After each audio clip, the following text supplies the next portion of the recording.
शोहदाए वतन को सलाम। जंग हो या नागहानी आफत, अवाम को पाक फौज ने कभी मायूस किया, ना ही कभी तन्हा छोड़ा। पाक फौज के लसबेला हेलीकॉप्टर हादसे को 1 साल मुकम्मल हो गया।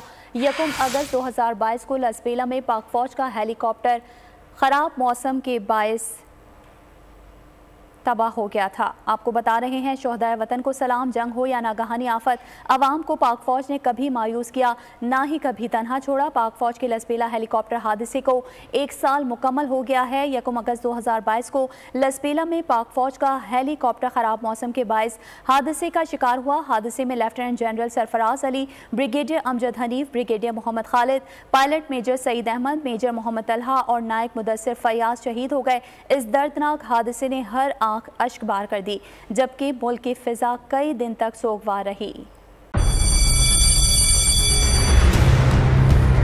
जामियात में चलता गोरख धंधा,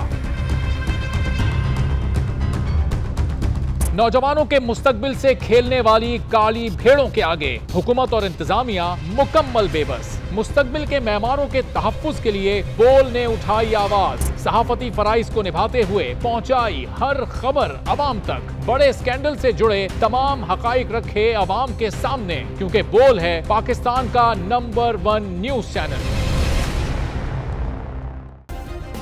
सब्सक्राइब करें और बेल दबाएं ताकि कोई खबर रह न जाए।